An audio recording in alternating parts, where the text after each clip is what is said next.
What's up mga parigoy? Kamusta mga parigoy?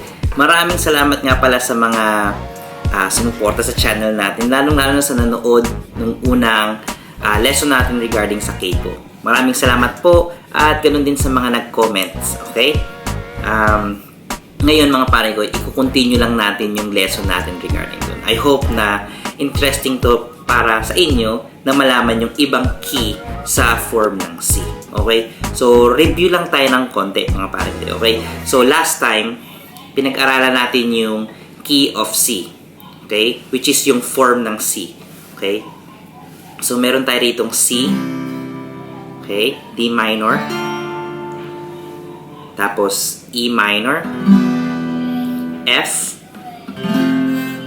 Tapos, G. Tapos, A minor. And then, G7. Okay, yan yung C form natin. So, sa open C form natin, which is nandito yan, may numbering yan na 1, 2, 3, 4, 5, 6. Okay? So, dun sa key of D natin, may number din siya ito, na 1, 2, 3, 4, 5, 6. Ang ibig ko na sabihin dito, kung ano yung number 1 sa open C form, yun din yung gagawin mo sa key of D. So, parehas lang sila. Kung ano yung chords na nasa 1, and 2, and 3, and 4, and so on, yun din yung equivalent ng chords sa key of D. Okay? So, I hope na naintindihan nyo yan at malinaw sa inyo yan. Kung meron kayong question regarding dyan, comment kayo sa comment section para mapag-usapan natin yan mga pare ko. At maklarify ko yan sa inyo. Anyway, so, example nun, again, so, kunyari, dito sa key of D, kuha tayo ng ng sequence ng chord or chord pattern. So, for example, ang chord pattern natin ay D, E minor, tapos G, tapos A. Okay, so D, E minor, G, and then A. Okay, so yung pinili natin, ang number nun ay D, which is 1, E minor, which is 2, tapos G, which is 4, and then A, which is 5. Okay, so ang equivalent ng number na yan sa open C chords ay, ang number 1 natin ay C, ang number 2 natin ay D minor, ang number 4 natin ay F, tapos, ang 5 natin ay G. So, the way we attack this is, ang importante dito sa chart natin, ang CAPO natin, pag ginawa natin to, ilalagay natin siya sa 2nd fret. Okay? While ginagawa nung isang gitarista yung D, E minor, G, A na pattern, chord pattern, ang gagawin mo naman na naka-CAPO, with your open C form, ang chords mo na ngayon ay C, D minor, F, tapos G. Okay? So, para siyang ganito. Pagsabayin natin yung dalawa. Okay? E,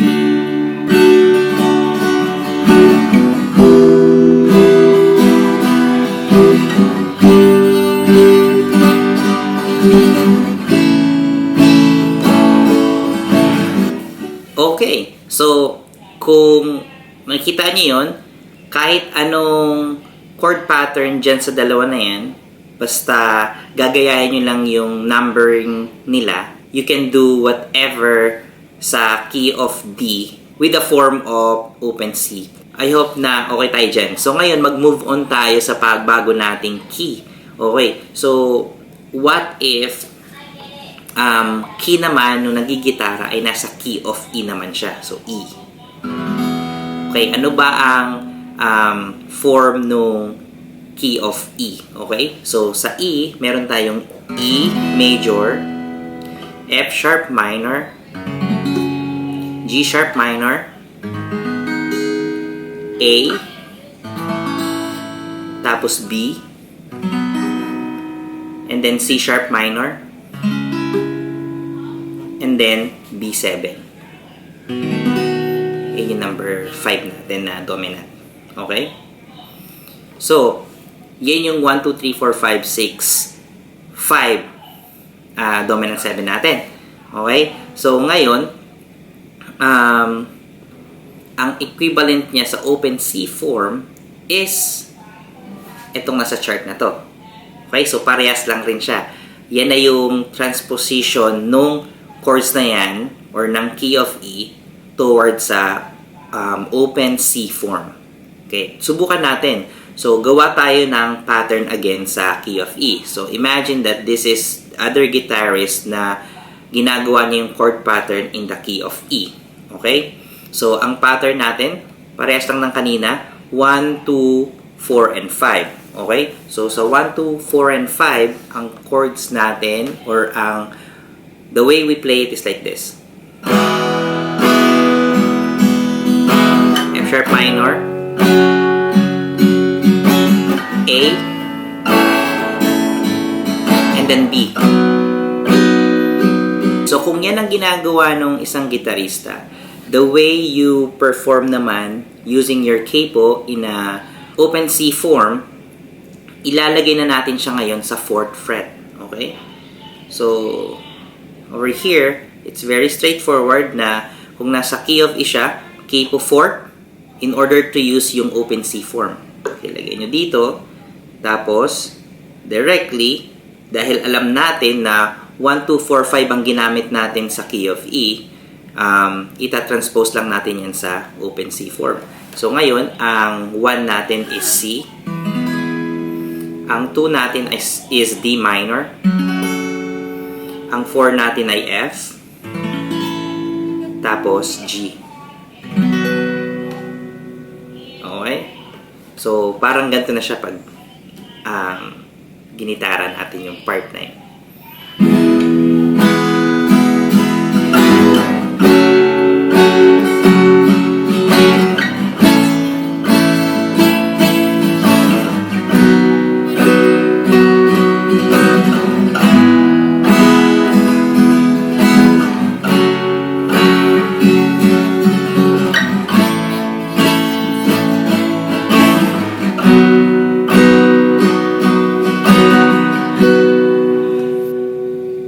Okay. So, kung mapapansin nyo mga panay ko, itong chart na to, maganda tong guide para kung sakaling nakita nyo na yung ikaka-jam nyo ay gagamit siya ng specific key.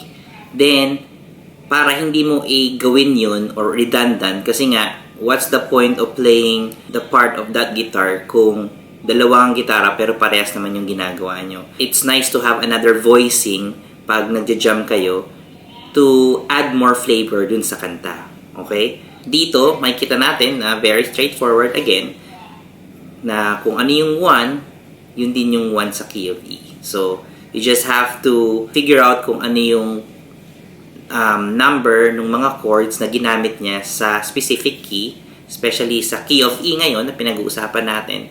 And then, you just have to transpose it sa open C form. And then, so that's how you play and attack yung key na yon using yung C form natin. Okay, so try pa tayo isa pang beses, isa pang pattern ng key of E. Okay, so sabihin natin na gusto natin na mamili tayo. Kasi ang kaganda dito sa key of E, kahit anong gawin mong rumble sa E, F sharp, G sharp minor, A and B, and C sharp minor and B7. It will all gonna be 1 kasi mga nasa key of E lahat yan. Okay? So, try natin ngayon E. Okay. Tapos G sharp minor. Tapos F sharp minor. And A. And then B.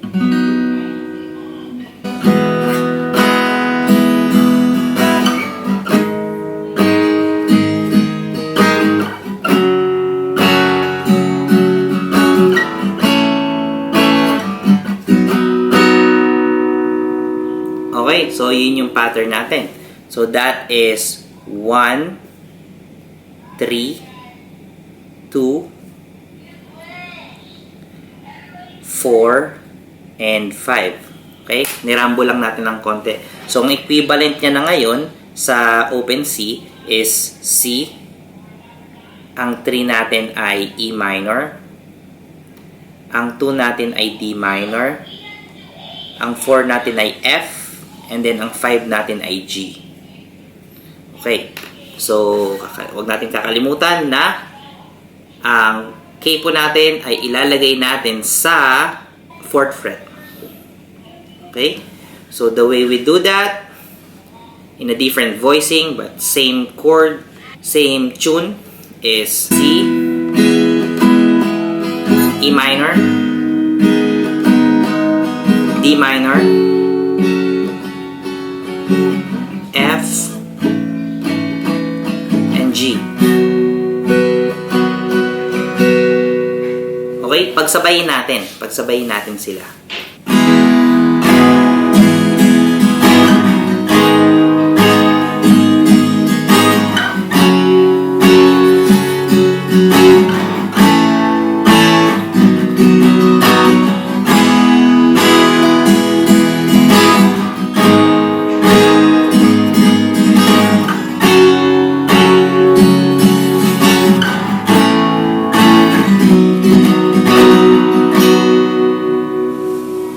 Okay, so I hope na naging mas clear yung the way we translate this chart sa playing ability nyo.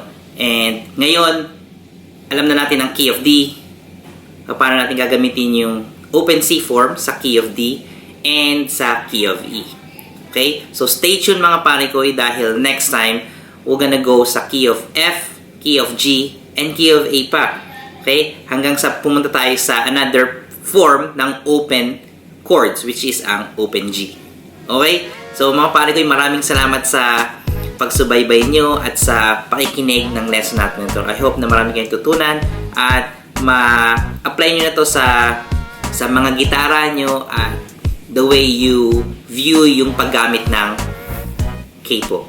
Okay? Maraming salamat sa pagsama nyo and don't forget to like and syempre subscribe mga pare ko.